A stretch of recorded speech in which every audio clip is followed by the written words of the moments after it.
বিজয় চোখের পানির বিজয়, এ বিজয় আমাদের বিজয়। 14-15 দিন তিনি একটানা রোজা রেখেছেন।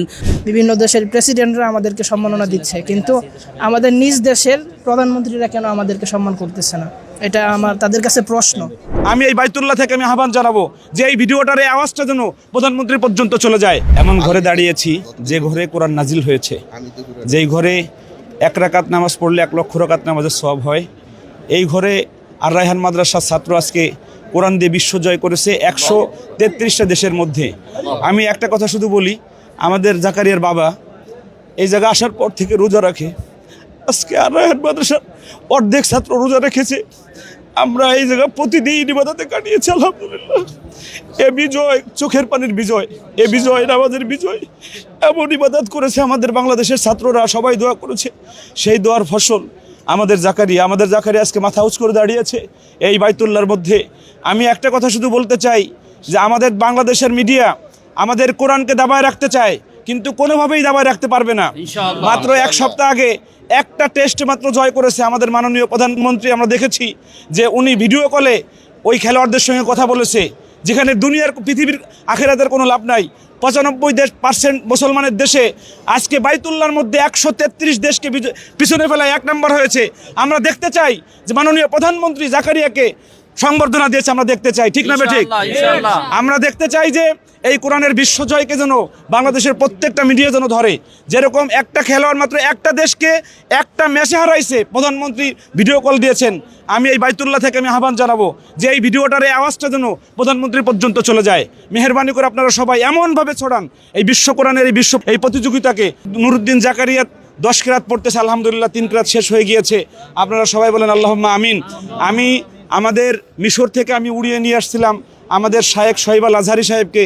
উনি সেকেন্ড বাই সেকেন্ড ওর সাথে থেকে ওর প্রত্যেকটা ভুলকে শুধরে দিয়েছেন, বাংলাদেশের পক্ষে দাঁড়িয়েছেন। আলহামদুলিল্লাহ, আমি ওনার কাছে একটু অনুভূতি জানতে চাইবো এখন একটু। আলহামদুলিল্লাহ, সুম্মা আলহামদুলিল্লাহ। আল্লাহ তাআলা শুকরিয়া আদায় করে আসলে শেষ হবে না যে আল্লাহ রাব্বুল আলামিন আমাদেরকে এই কোরআনের এই বিজয়ে বাংলাদেশের পতাকাকে এই পবিত্র হারাম শরীফে উড্ডয়ন করার তৌফিক দান করেছেন। এই আমাদের ছোট ছোট খুদে হাফেজদের তাদের এই প্রতিভার কারণে আল্লাহ রাব্বুল আলামিন আমাদেরকে এই পবিত্র কাবা শরীফে, এই হারাম শরীফে এরকম ভালো এত সুন্দর একটি রেজাল্ট আমাদেরকে এনে দিয়েছেন। এজন্য অনেক অনেক শুকরিয়া। আর এই ধারাবাহিকতা আপনারা দেখছেন সৌদিতে শুধুমাত্র এবার নয়, 1টি নয়, 2টি নয়, 4টি বিজয় আল্লাহ তাআলা আমাদেরকে দিয়েছেন এই এবছরের প্রতিযোগিতায়। আলহামদুলিল্লাহ, আমি শুরুলগ্ন থেকে জাকারিয়ার সাথে এখানে কম্পিটিশনে ছিলাম। প্রতিটি যেভাবে আমাদের মুফতি আব্দুল কাইয়ুম মোল্লা সাহেব বলেছেন, হোটেলে আমরা আমরা একটা সেকেন্ড সময় নষ্ট করি নাই। জাকারিয়ার আব্বু এখানে আছেন, তিনি আসার পর থেকে দ্বিতীয় দিন থেকে এই প্রায় 14-15 দিন তিনি একটানা রোজা রেখেছেন। বাংলাদেশে আর রায়হান ইন্টারন্যাশনাল মাদ্রাসার ছাত্ররা প্রায় দিনই, যেদিন সে পরীক্ষা দিয়েছেন সেদিন 500 ছাত্র তারা একসাথে রোজা রেখেছেন এবং আমরা এখানে ইবাদতের মধ্যে কাটিয়েছি আলহামদুলিল্লাহ। এবং আল্লাহ তাআলা আমাদের সেই মহান বিজয় আল্লাহ তাআলা এনে দিয়েছেন। এজন্য আরেকটি বিষয় আমি বলতে চাই, বাংলাদেশের এই যে আমাদের বিজয় শুধুমাত্র কোরআনে কারিমের 15 পারা গ্রুপ, 30 পারা গ্রুপে আমরা নিয়মিত অর্জন করছি আলহামদুলিল্লাহ। কিন্তু পরবর্তীতে আমরা দেখতে চাই, আমি এখানে যখন এখানের যাদের দায়িত্বশীল আছেন তারা আমাদেরকে বলছেন, তোমরা বাংলাদেশ কোরআনের দেশ, তোমরা শুধুমাত্র 15 পারা গ্রুপ, 30 পারা গ্রুপে অংশগ্রহণ করলে হবে না। পরবর্তীতে বিশেষ করে আগামী বছর আমি দেখতে চাই তাফসিরে এবং 7 কেরাত 10 কেরাতে বাংলাদেশের এই যে প্রতিযোগীরা তারা অংশগ্রহণ করবেন এবং পুরস্কার ছিনিয়ে নিয়ে আসবেন। আল্লাহ তাআলা আমাদের এই বাংলাদেশের এই ধারাবাহিকতা আল্লাহ তাআলা বজায় রাখুন, আমিন। আমাদের আরেকজন প্রতিযোগী 30 পারা গ্রুপের আমাদের মাহমুদুল হাসান আশরাফি, ওই দিন ওর তিলাওয়াত শুনে আমার কলিজাটা একদম লড়া দিয়েছে আলহামদুলিল্লাহ। আমাদের মাহমুদুল হাসান আশরাফি মার্কাজুল মদিনার ছাত্র, সে 3য় হয়েছে সারা পৃথিবীর মধ্যে 133 দেশের মধ্যে। আমরা মার্কাজুল মদিনার যে প্রধান শিক্ষক মোহতামিম, তার কাছ থেকে একটু অনুভূতি শুনে আসি আমরা। আসসালামু আলাইকুম ওয়া রাহমাতুল্লাহি ওয়া বারাকাতুহু। তার তো এই সৌদি আরবের অনেক দিনকার স্বপ্ন এবং এই দোয়া এবং রোজা, অনেক দিন যাবৎ সে রোজা থাকতেছে এবং তার বাবার কাছে কান্নাকাটি করে, আব্বা আমি সৌদি আরব ছাড়া আমি কোনো মাদ্রাসা চেঞ্জ করব না।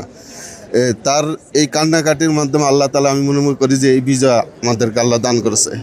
ইতিপূর্বে সে ইরানে বিশ্বজয় করেছে, ৩য় স্থান অর্জন করেছে, এবং ইয়াতে অস্ট্রিয়াতেও চ্যাম্পিয়ন হয়েছে, এবং লিবিয়াতেও সে 6ষ্ঠ স্থান অর্জন করেছে। আমি আমাদের 30 পারা গ্রুপের 3য় বিজয়ী মাহমুদুল হাসান আশরাফি, ওর কাছে একটু আমি জানতে চাইবো যে সে যে বিশ্বজয় করলো, সে মাননীয় প্রধানমন্ত্রীর কাছে সে কি বলতে চায়। আসসালামু আলাইকুম রহমতুল্লাহ বারাকাতুহু। যে আমরা আজকে সৌদি ইন্টারন্যাশনাল কম্পিটিশনে সারা পৃথিবীকে হারিয়ে আমরা প্রথম, দ্বিতীয়, তৃতীয় স্থান অর্জন করেছি। আসলে এখানে আজকে মক্কার যে আমির সে আসছিল আমাদেরকে পুরস্কৃত করার জন্য। তো কল্পনা করা যায় যে একটা দেশের প্রেসিডেন্ট, একটা আমি যতটুকু জানি সে কিং মোহাম্মদ বিন সালমানের ভাই, আব্দুল আজিজের ছেলে, তো তিনি আজকে আমাদেরকে পুরস্কৃত করেছেন। তো সেই সুবাদে আমি আশাবাদী যেন আমাদের মাননীয় প্রধানমন্ত্রী তিনি যেন আমাদেরকে সম্মাননা করেন, কারণ রাষ্ট্রীয়ভাবে আমরা বিভিন্ন দেশে, আন্তর্জাতিকভাবে বিভিন্ন দেশের প্রেসিডেন্টরা আমাদেরকে সম্মাননা দিচ্ছে, কিন্তু আমাদের নিজ দেশের প্রধানমন্ত্রীরা কেন আমাদেরকে সম্মান করতেছে না, এটা আমার তাদের কাছে প্রশ্ন। আমাদের 15 পারা গ্রুপে সারা পৃথিবীকে পরাজিত করে প্রথম হওয়া আর রায়হান মাদ্রাসার ছাত্র নুরুদ্দিন জাকারিয়া, আজকে তার অনুভূতিটা আমরা একটু জেনে নিই একটু। আলহামদুলিল্লাহ, জীবনের অনেক বড় একটা স্বপ্ন ছিল যে এরকম ইন্টারন্যাশনাল কম্পিটিশনে, বিশেষ করে বাইতুল্লাহ শরীফে যেই কম্পিটিশন হয়, যেই ঘরে কোরআন নাজিল হয়েছে সেই ঘরে আমি প্রতিযোগিতা করে ফার্স্ট হব, এটা আল্লাহ তাআলা কবুল করছেন। আলহামদুলিল্লাহ, একটা যোগ্যতা দিয়ে সম্ভব না, এটা অবশ্যই দেশবাসীর দোয়া ছিল, আল্লাহ তাআলার রহমত ছিল, ছাত্রবাদীর দোয়া ছিল, পিতামাতার দোয়া ছিল, উস্তাদদের দোয়া ছিল, এই সব কিছু মিলে আল্লাহ তাআলা হয়তো দান করেছেন। জাকারিয়ার আব্বা এখানে আছে, আমি উনি ওর প্রথম শিক্ষক, জাকারিয়ার বাবা, ওনার কাছে হেফ শেষ করে জাকারিয়ার বাবার যে দোয়া আমি দেখেছি, এই দোয়ার কারণে আমার কাছে মনে হয় যে আজকের এই বিজয় এসেছে। আমি জাকারিয়ার আব্বার কাছে একটু শুনে আসি, ওনার অনুভূতিটা আজকে জানতে চাই। আসসালামু আলাইকুম। আলহামদুলিল্লাহ, আমার ছেলে নয়, আপনাদের দেশবাসীর দোয়া। এই জাকারিয়া যখন 2 বছর বয়স কথা বলা শুরু করছে, তখন তার স্বপ্ন ছিল বাইতুল্লাহর ইমাম হবে। সবার কাছে বলতেছে আমি বাইতুল্লাহর ইমাম হব, কিন্তু ওই সময় কিন্তু সে বুঝে নাই, না বুঝেই বলছে। আল্লাহ হয়তোবা এই দোয়াকে কবুল করবে। তার দাদা দাদি, নানা নানি, দেশবাসী সকলেই দোয়া করেছে। তিনি আমার কাছে হেফজ শেষ করেছে মারকাজুল কোরআন মদিনাতুল উলুম মাদ্রাসায়। এরকম শেষ করার পরে তিনি ইন্টারন্যাশনাল মাদ্রাসায় পড়ছেন। আর এখন আর রায়হান ইন্টারন্যাশনাল মাদ্রাসা থেকে তিনি বাইতুল্লাহ কোরআন প্রতিযোগিতায় মদিনা শরীফ, মক্কা শরীফে অংশগ্রহণ করায় তিনি প্রথম স্থান অধিকার করেছে।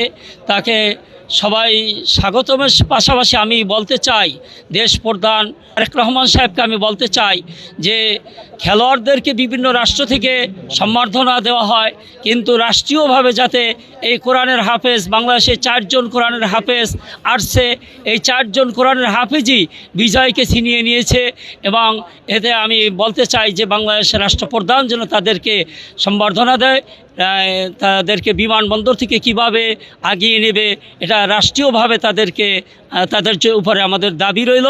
এবং জাকারিয়ার জন্য সকলে দোয়া করবেন, আল্লাহ যেন তাকে দ্বীনের জন্য, ইসলামের জন্য কবুল করে, ইসলামের সৈনিক হিসাবে কবুল করে। আমিন। আলহামদুলিল্লাহ, শুকরিয়া, আলহামদুলিল্লাহ। আল্লাহ তাআলার দরবারে লাখো শুকরিয়া আদায় করিয়ে নুরুদ্দিন জাকারিয়া যে আজকে বাংলাদেশকে কোরআনের মাধ্যমে গোটা বিশ্বে ছড়িয়ে দিয়েছেন। কিন্তু সবচেয়ে বড় ব্যতিক্রম, যেখানে কোরআনুল কারীম নাজিল হয়েছে পবিত্র মক্কায় ভূমিতে, বাইতুল্লাহ, আজকে 133টা দেশ যেখানে উপস্থিত হয়ে এই কোরআনে কম্পিটিশনে প্রতিযোগিতা করেছে, আর তাদের সবাইকে পিছনে ফেলে দিয়ে এই যে আজকে প্রথম স্থান অর্জন করেছে, এটা শুকরিয়া আদায় করে শেষ করা যাবে না। তবে যেই জাতি, যেই দেশ শুকরিয়া আদায় করবে না, সেই জাতির কল্যাণ হবে না, সেই দেশেরও কল্যাণ হবে না। তাই আমাদের এই বাংলাদেশের এই গৌরবময়ী সন্তান, এই যে সম্পদ, এটা আমাদের, এটা গৌরব। তা আমরা বাংলাদেশ সরকারের কাছে বিনয়ের সাথে আবেদন করব, বাংলাদেশ সরকার যাতে আমাদের এই নুরুদ্দিন জাকারিয়া সহকারে এবং বাংলাদেশে যে 4টি সন্তান এসে আজকে মক্কায় বিজয় লাভ করেছে, তাদেরকে যাতে সংবর্ধনা দিয়ে, তাদেরকে কাছে নিয়ে মাথা হাত বুলিয়ে দিয়ে তাদেরকে আরও জীবনে বড় হওয়ার ক্ষেত্রে উৎসাহ প্রেরণা রাষ্ট্র দিবেন বলে আমরা আশাবাদ ব্যক্ত করি। এবং আলহামদুলিল্লাহ, গোটা বাংলাদেশ আনন্দে উৎসবে উৎফুল্লে আজকে তারা আল্লাহ তাআলার দরবারে সেজদা দিচ্ছে। খেলা নয় যে মাঠে ঘাটে ময়দানে ময়দানে নামে তারা উচ্ছৃঙ্খল করবে, গাড়ি ভাঙবে ইত্যাদি। কিন্তু ঘরে ঘরে আমরা দেখতেছি, সারা বাংলাদেশের খোঁজ নিয়ে দেখছি, মাদ্রাসায় খোঁজ নিয়ে দেখছি, প্রত্যেকটি মাদ্রাসায় প্রত্যেকটি ছাত্র সেজদা করে, রুকু করে এবং কোরআন তেলাওয়াত করে, রোজা রেখে এই জাকারিয়ার জন্য, আমাদের আশরাফুলের জন্য এবং যে প্রতিনিধিরা আসছে সবার জন্য দোয়া করছে। আমরা দেশবাসীর কাছে দোয়া চাই, এইভাবে যেইভাবে আমাদের হাফেজের কোরআনরা গোটা বাংলাদেশের লাল সবুজের পতাকাকে গোটা বিশ্বে ছড়িয়ে দিচ্ছে, বাংলাদেশ কৃতজ্ঞতার সাথে গোটা বাংলাদেশের সরকার বাহাদুর আমাদের এই সন্তানগুলিকে ভবিষ্যৎ উজ্জ্বল আরও তাদের রাষ্ট্রীয় সংবর্ধনা দিয়ে তাদেরকে উৎসাহিত করবেন। এবং বিশেষ করে আসিফ কাইম মোল্লা ভাই আমাদের অত্যন্ত চমৎকার, ওনার জীবনের যে ত্যাগ এবং সাধনা, আর রায়হান ইন্টারন্যাশনাল মাদ্রাসা এটা আজকে বাংলাদেশে গোটা বিশ্বে ছাত্ররা লেখাপড়া করার জন্য উৎসাহের সাথে যাচ্ছে এবং তিনি যেইভাবে পরিশ্রম করছে ছাত্রদের পেছনে, এটা খুব একটা ব্যতিক্রম। আর এই ব্যতিক্রমের ফলাফল হচ্ছে আজকে এই নুরুদ্দিন জাকারিয়া বিশ্বের 133 দেশের সাথে সে আজকে প্রথম স্থান অর্জন করেছে। আল্লাহ তাআলা জাকারিয়াকে যেমন হাফেজে কোরআন বানিয়েছে, মর্যাদা দিয়েছে, দুনিয়া আখিরাতের কল্যাণ লাভ করে বড় আলেম হয়ে দেশ ও জাতির কল্যাণে কাজ করবে। সবশেষে বলতে চাই, তার মনের ছোট্টকালে না বোঝা আশা যে কাবার ইমাম হবে, ইনশাআল্লাহ আমরা আশা করছি আজকে কাবার প্রান্তরে যেমন প্রথম স্থান অর্জন করে, কাবার সেই ইমাম হয়ে বাংলাদেশের গৌরবকে ছড়িয়ে দিবেন। আপনারা সকলে দোয়া করবেন। আমরা এখানে অনেক প্রবাসী বাঙালিরা আছেন, আপনারা আনন্দ উৎসবে উৎফুল্ল হয়েছেন, আপনাদের এই দোয়া আল্লাহ তাআলা কবুল করুন, আমাদের জাকারিয়া কবুল করুন, আর রায়হান ইন্টারন্যাশনাল কবুল করুন। এবং মিশর থেকে আগত আমাদের হাফেজ কারি শোয়েব ভাই, উনি এসছেন, আলহামদুলিল্লাহ উনিও আবেগপ্রবৃত হয়ে দোয়া করছেন। আল্লাহ তাআলা সকলের পরিশ্রমকে কবুল করুন, আমিন। আসসালামু আলাইকুম রহমতুল্লাহ।